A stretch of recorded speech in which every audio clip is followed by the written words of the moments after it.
किसके बारे में पढ़ना है आज हमको? प्रथम विश्व युद्ध क्या हुआ सुनिएगा। 1912 ईस्वी का घटना आपको बताए थे। दिल्ली दरबार का आयोजन हुआ और दिल्ली दरबार के आयोजन में दिल्ली षड्यंत्र रचा गया। हार्डिंग पे क्या फेंका गया? बम फेंका गया। और हार्डिंग पे बम फेंका गया तो 13 अभियुक्तों को क्या किया गया? जेल में डाला गया। और क्या किया? रास बिहारी बोस देश छोड़ के क्या किए? भाग गए। इसके बाद स्टार्ट हो गया पूरे विश्व में प्रथम विश्व युद्ध। प्रथम विश्व युद्ध स्टार्ट होने के पीछे का सबसे बड़ा जो रीजन था उपनिवेशवाद।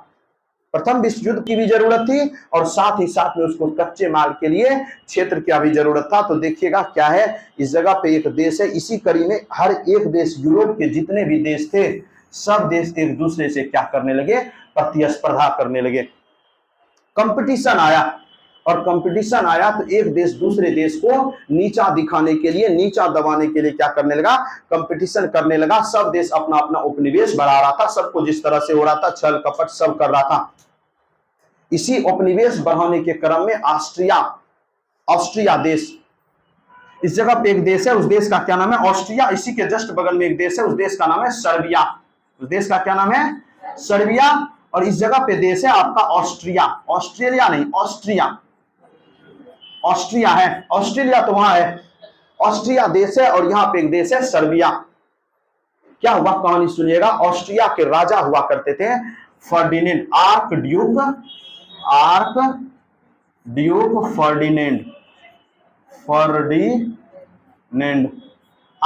फर्डिनेंड राजा हुआ करते थे ऑस्ट्रिया के। तो ऑस्ट्रिया के राजा ने क्या किया? ऑस्ट्रिया की सेना ने अपना साम्राज्य बनाने के लिए, उपनिवेश बनाने के लिए सर्बिया के कुछ क्षेत्रों को जीत लिया। ये तत्कालिक कारण है। ऐसे तो आपको कारण ढूंढिएगा तो प्राचीन काल से बहुत सारा उपनिवेश बनाना, औद्योगिक क्रांति, बहुत सारा कारण। तत्कालिक कारण बता रहे, प्रथम विश्व युद्ध का तत्कालिक कारण क्या था? तो ऑस्ट्रिया के राजा आर्कड्यूक फर्डिनेंड जो थे, इन्होंने क्या किया? सर्बिया के क्षेत्रों को, कुछ क्षेत्रों को जीत लिया, पूरा सर्बिया नहीं। तो सर्बिया के जितने भी जनता थे, सब जनता इसका क्या करने लगा? विरोध करने लगा, आंदोलन करने लगा। किसके खिलाफ? ऑस्ट्रिया के खिलाफ कि गलत कर रहा है, बहुत गलत कर रहा है। तो एक दिन क्या हुआ सुनिएगा, लगभग मोटे तौर पे सुनिएगा तो लगभग 28 जुलाई के आसपास का दिन है। 28 जुलाई 1914 का। ऑस्ट्रिया के राजा ने बोला कि हम जो क्षेत्र सर्बिया वाला जीते हैं ना, हम उस क्षेत्र का दौरा करना चाहते हैं। हम उस क्षेत्र का क्या करना चाहते हैं? दौरा करना चाहते हैं। जैसे मान लीजिए आज पीओके नरेंद्र मोदी जीत ले, समझ गए, पाकिस्तान को जीत ले तो पाकिस्तान देखने जाएगा ना, वही हुआ। ऑस्ट्रिया के राजा गया देखने, सर्बिया घूमने, सर्बिया का वह क्षेत्र जिस क्षेत्र पे इसने क्या किया था? अधिकार किया था। सर्बिया के राजा अपने बीवी बच्चे के साथ गया था, सबके साथ। सर्बिया कहते हैं ऑस्ट्रिया के राजा आर्कड्यूक फर्डिनेंड, सब गया था, सबके साथ गया। सबसे पहले इस जो किसका जा रहा था काफिला, उस पर बम फेंका। बम इसको लगा नहीं, बच गया। और जैसे बम से बच के बाहर निकला, उधर गया, उधर एक व्यक्ति ने क्या किया? वहां के सर्बिया के रहने वाले था, एक संगठन था, उस संगठन के, हमने जानते हो संगठन, उतना डिटेल्स में नहीं जानना है, समझ गए। उस संगठन के लोगों ने क्या किया? इस आर्कड्यूक फर्डिनेंड और उसकी बीवी को गोली मार के क्या किया? हत्या कर दिया। पहले तो बम मारा, बम से बच निकल गया, और जब आगे बढ़ा भागने के क्रम में गोली मारा किसको? इस आर्कड्यूक फर्डिनेंड को और इसकी बीवी को। जैसे ही मरा, मरने के बाद इस ऑस्ट्रिया ने आक्रमण किया किस पे? सर्बिया पे। सिंपल सी बात है, करना तो पड़ेगा। और प्रथम विश्व युद्ध का शुरुआत हुआ 28 जुलाई 1914 को इसी घटना से। अब राजा मार दे, कोई देश का प्रधानमंत्री को मार दे, युद्ध नहीं होगा जी, होने है युद्ध। युद्ध प्रारंभ हुआ और सर्बिया छोटा कमजोर देश था, उन्होंने हेल्प मांगा किससे? रूस से। सर्बिया बोला रूस को कि आप मेरा क्या कीजिए? हेल्प कीजिए। सबसे पहले सर्बिया का हेल्प करने के लिए आगे आया कौन? रूस। ऐसे ऐसे करके पूरा का पूरा विश्व दो खेमे में बट गया। कोई देश ऑस्ट्रिया का हेल्प करने लगा, कोई देश सर्बिया का हेल्प करने लगा। तो इसी में पूरा का पूरा विश्व दो गुटों में बट गया। इस पूरे के पूरे विश्व युद्ध में 37 देशों ने भाग लिया। मोटे तौर पे कोई बुक लिखेगा आपको 36 विदेश, लेकिन मोटे तौर पे 37 देशों ने क्या किया? भाग लिया। और 37 देश दो गुटों में बटा था। ऑस्ट्रिया का सपोर्ट देने आया कौन? जर्मनी। ऑस्ट्रिया का ही सपोर्ट देने आया इटली। ऑस्ट्रिया का ही सपोर्ट देने आया कौन? तुर्की। इस सारा का सारा देश सपोर्ट करने आया किसका? ऑस्ट्रिया का। और सर्बिया का सपोर्ट करने आया रूस, ब्रिटेन, फ्रांस। बड़ा बड़ा देश सब आया किसके साथ? सर्बिया के साथ। और पूरा का पूरा विश्व युद्ध प्रारंभ हो गया। दोनों सब लड़ रहा है एक दूसरे से। इसको बोला गया मित्र राष्ट्र। इसको क्या बोला गया? मित्र राष्ट्र। इसको बोला गया धुरी राष्ट्र। अमेरिका भी शामिल हुआ किसमें? इत मित्र राष्ट्र में। अमेरिका हुआ शामिल 1917 ईस्वी में। 1917 ईस्वी में 1917 ईस्वी में अमेरिका शामिल हुआ इसी का। और मित्र राष्ट्र में। और जापान भी पहले किसमें था? मित्र राष्ट्र में था। प्रथम विश्व युद्ध की बात कर रहे हैं, द्वितीय विश्व युद्ध में जापान अलग होगा। ये मित्र राष्ट्र और धुरी राष्ट्र में पूरा का पूरा विश्व क्या हुआ? खेमा में बट गया। और पूरा विश्व युद्ध क्या हो गया? प्रारंभ हो गया। जब विश्व युद्ध प्रारंभ हुआ तो ब्रिटेन तो इधर था, हमारे भारत आया। भारत से सेना का जरूरत था। युद्ध जब हो रहा है तो सेना का जरूरत है। और जर्मनी पहले चरम सीमा पे था। जर्मनी से कोई टकराता तभी था नहीं, मजबूत था जर्मनी, ताकतवर, तानाशाह। हिटलर का समय नहीं था। हिटलर का समय तो दूसरा विश्व युद्ध में आता है। इस समय में ब्रिटेन आया हमारे भारत। और भारत आके बोलता है कि भारत के सैनिकों को हमको मेरा क्या कीजिए, हेल्प कीजिए। तो जाके कांग्रेस से मिला, जितने भी संस्था थे सब संस्था से मिला कि आप अपने सैनिकों को क्या कीजिए, प्रोत्साहित कीजिए कि जाके द्वितीय विश्व युद्ध में मेरा साथ दें। तो भारत के जितने भी पार्टी थे सब पार्टियों ने कहा भैया हम द्वितीय विश्व युद्ध में आपका साथ दे नहीं सकते, आप हम पे शोषण कर रहे हैं और हम आपका साथ देंगे। बोला कोई दिक्कत नहीं, हम आपको स्वशासन दे देंगे, टेंशन मत लीजिए। अगर हम द्वितीय विश्व युद्ध में जीत जाते हैं, वादा किया ब्रिटेन, अगर हम द्वितीय विश्व युद्ध में जीत जाते हैं तो हम आपके यहाँ क्या करेंगे, लोकतंत्र स्थापित कर देंगे। ऐसा वादा किया ब्रिटेन ने। लोकतंत्र बोले तो स्वशासन, आपका अपना शासन करने दे देंगे, ऐसा ब्रिटेन ने वादा किया। तो थोड़ा सा लगा, थोड़ा सा समय आया, उसी बीच में एंट्री लिया। 1914 में तो भागने लिया, 1915 में ईस्वी में ले लिया एंट्री कौन? महात्मा गांधी। महात्मा गांधी देखा युवा का चमकता चेहरा, समझ गए, युवाओं का चमकता चेहरा। सबसे ज्यादा नाम कमा के आया था दक्षिण अफ्रीका से। जब महात्मा गांधी आया था, कहता उसके स्वागत में देश के लोग खड़े थे, महात्मा गांधी आ रहे हैं। कहा कि दक्षिण अफ्रीका में दक्षिण अफ्रीकी लोगों के लिए, यानी भारतीय लोगों के लिए, जो दक्षिण अफ्रीका में भारत के लोग रहते, उसकी आजादी को लेके, उसकी स्वतंत्रता को लेके लड़ाई लड़ रहा था। वहां का न्यूज़पेपर में सब दिन छपता था आपका किसका? महात्मा गांधी का नाम। ये व्यक्ति है, ये व्यक्ति भारत के, मतलब दक्षिण अफ्रीका में भारत के लोग रहते थे कि नहीं, वहां के लोगों को अधिकार नहीं था, कुछ भी अधिकार नहीं था। काला लोग के तरह तरह का कोई भी अधिकार नहीं था। ट्रेन में बैठने नहीं दिया जाता था। अगर आपको फर्स्ट क्लास का एसी का टिकट भी है तो भी आपको बैठने नहीं दिया जाएगा। महात्मा गांधी को खुद भगा दिया था, ट्रेन से धक्का मार के निकाल दिया था। महात्मा गांधी के बारे में पढ़ेंगे आगे कैसे कैसे, लेकिन अभी इतना दूर तक चलिए। महात्मा गांधी आए और आने के बाद युवाओं का चेहरा था, बोला कि इसको पकड़ो, अगर इसको पकड़ लिया, ई बोल दिया तो आ जाएगा सेना। महात्मा गांधी को पकड़ा, बोला क्या ऐसे ऐसे बात है, आप ही से तो सब चीज होगा, आप प्रोत्साहित कीजिए, आप क्या कीजिए, प्रोत्साहित कीजिए युवाओं को, और आपके कहने पे युवा आ जाएगा, आपके बातों पे चले आएगा। महात्मा गांधी आए और आके बोले सभी युवाओं को, बोला कि इनको क्या मिलेगा, बोला बस वही स्वशासन दे देंगे, आपके देश के जनता को क्या देंगे, स्वशासन देंगे, आपका जनता खुशहाल रहेगा, इससे बड़ा क्या देंगे। महात्मा गांधी भी बात में बैठ गए।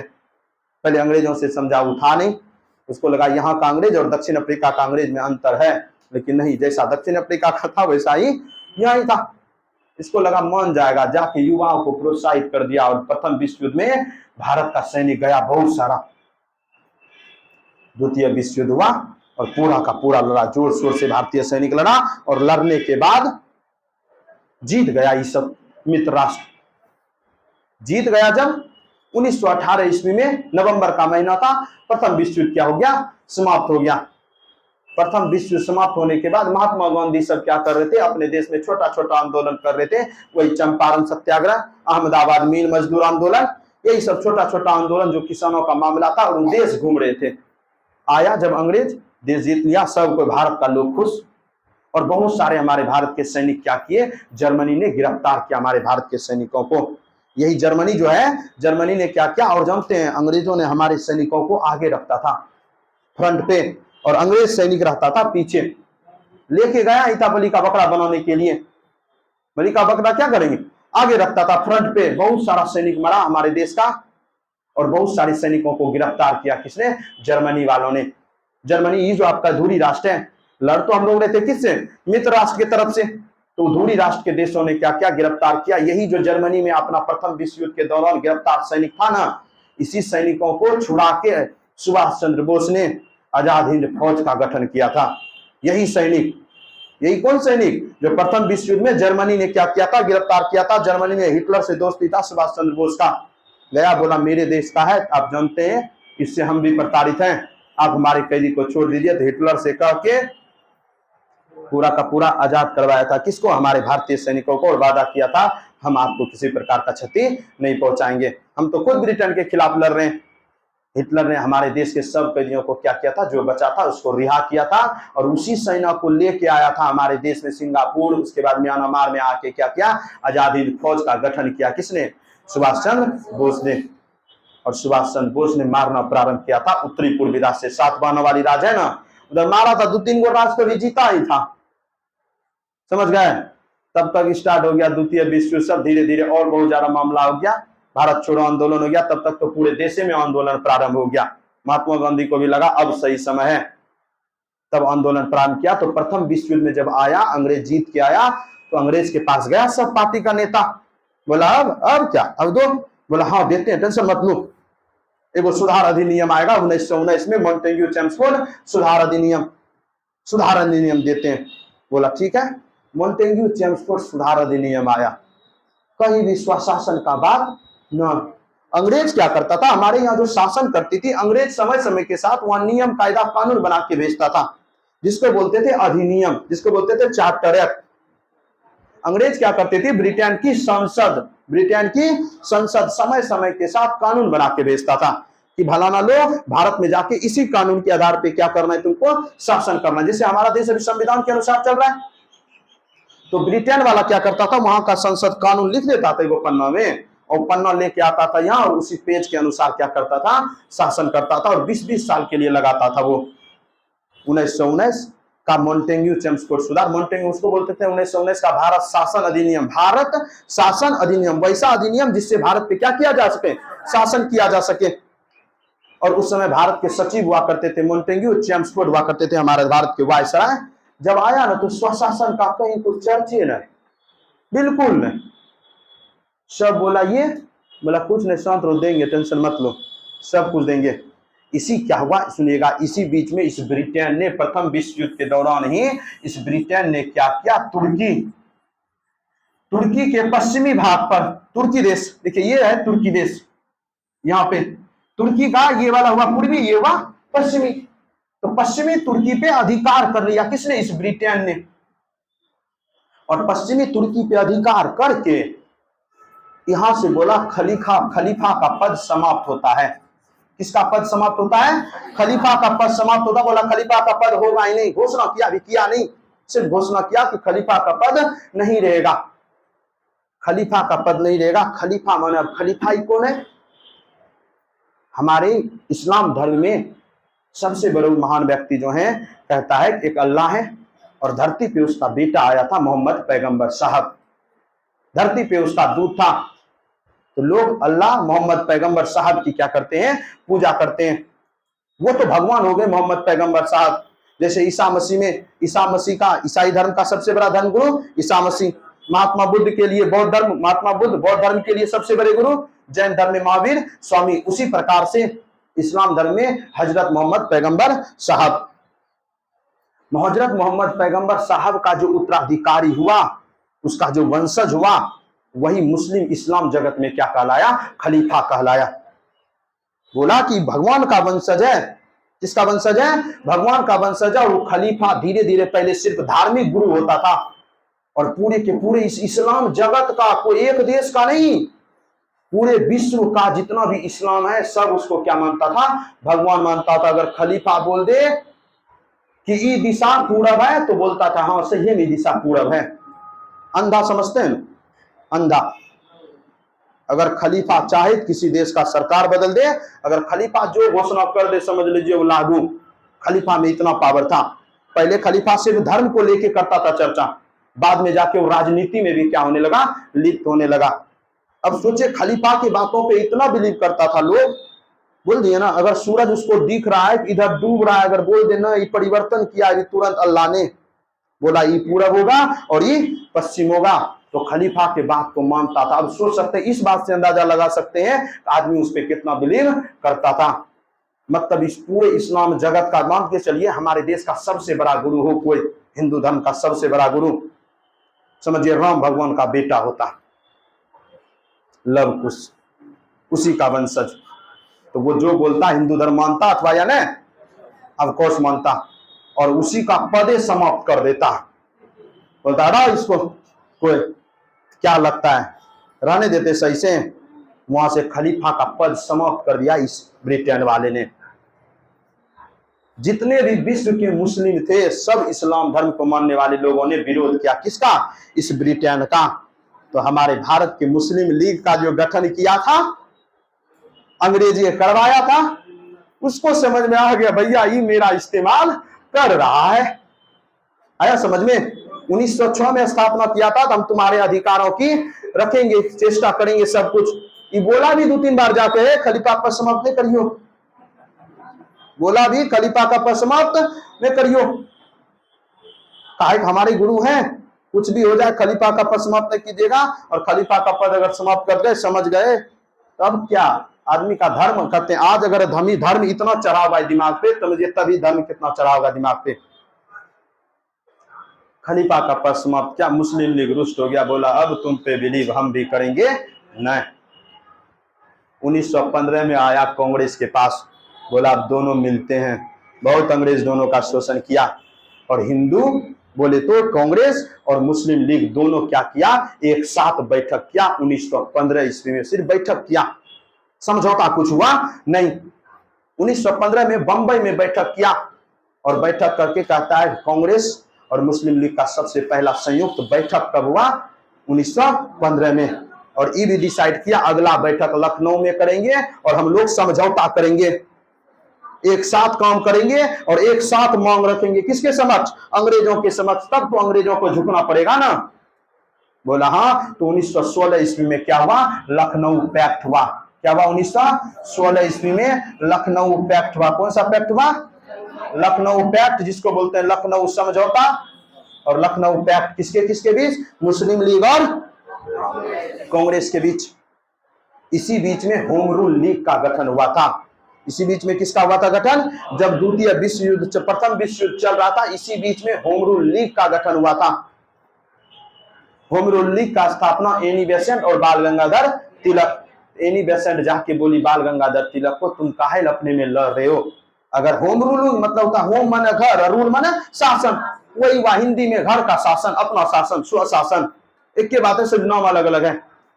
होम माने नहीं होता घर, रूल माना शासन, नियम, कानून, बस जो भी आप कर दीजिए एक तरह से, घर का शासन, हमारा शासन। होम रूल लीग का गठन किया एनी बेसेंट और इसने, क्या कहते हैं, बाल गंगाधर तिलक ने। अप्रैल 1916 ईस्वी में होम रूल लीग का गठन किया किसने, बाल गंगाधर तिलक ने, और सितंबर 1916 ईस्वी में एनी बेसेंट ने होम रूल लीग का गठन किया। दक्षिण भारत में अड्डियार को क्या बनाया, अपना मुख्यालय बनाया, क्वेश्चन भी आया था।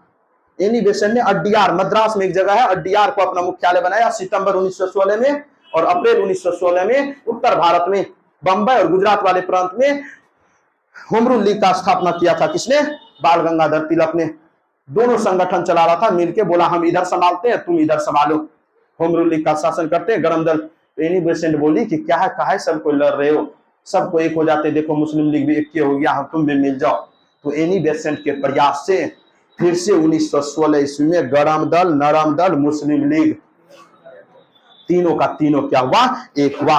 और 1916 का याद रखिएगा अधिवेशन कहाँ में हुआ था, लखनऊ में, और इसके अध्यक्ष कौन थे, अंबिका चरण मजूमदार, अंबिका चरण मजूमदार इसके क्या थे, अध्यक्ष थे। तो आपसे पूछेगा 1916 का लखनऊ अधिवेशन में किस किस पार्टी के बीच समझौता हुआ था, कांग्रेस, मुस्लिम लीग और गरम दल।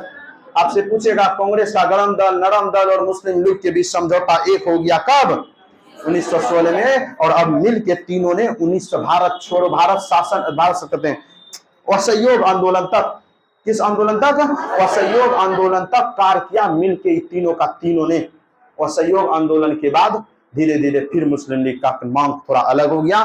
मुस्लिम लीग का एक ही मांग था, वो कहता था हमारे लिए पृथक निर्वाचन दीजिए, हमारे मुस्लिम भाइयों के लिए क्या दीजिए?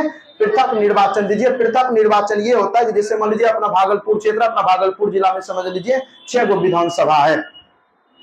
भागलपुर क्षेत्र में कितना विधानसभा? 6 विधानसभा। बोला 3 गो सीट हमने मुस्लिम के लिए आरक्षण कर दीजिए, मुस्लिम वहां से खड़ा होगा, दूसरा कोई खड़ा नहीं होगा, चाहे जनता हिंदू रहे उससे कोई फर्क नहीं पड़ता, मुस्लिम का सीट आरक्षण। अब मुस्लिम व्यक्ति जीत के आएगा विधानसभा विधान परिषद में तो मुस्लिम का मांग ज्यादा माना जाएगा, समझ गए, उसका बोलबाला होगा। इससे क्या होगा सुनिए, इससे हो जाता है जातिवाद। यही से फूट डालू नीति का प्रारंभ हुआ। यहां से मुस्लिम से बैर करने लगेगा कौन? हिंदू। तो जब से पृथक निर्वाचन लाया ना, इसी पृथक निर्वाचन के बारे में ही बोला था लॉर्ड मिंटो ने, हम नाग का दांत बोरे हैं। हम किसका दांत बोरे हैं? नाग का दांत बोरे हैं, जिसका फायदा सुखद होगा। इतना दूर तक समझ में आया? समझ गया? तो लखनऊ समझौता कब? होम रूल लीग की स्थापना कब? 1916 में। कब? अप्रैल में। किसने किया था? बाल गंगाधर। होम रूल लीग का स्थापना सितंबर 1916 में। किसने? एनी बेसेंट ने। मुख्यालय कहाँ बनाया था? अड्डियार को। अड्डियार कहाँ में? मद्रास में। मतलब दक्षिण भारत और उत्तर प्रदेश के क्षेत्र में होम रूल लीग का संचालन कौन कर रही थी? Annie Besant. और गुजरात, महाराष्ट्र, पंजाब वाले क्षेत्र में होम रूल लीग का संचालन कौन कर रहे थे? बाल गंगाधर तिलक। इतना दूर तक याद रखिएगा, बाकी अभी सर पढ़ाएंगे आपको बजट। हमको इतना टाइम मिला है, समझ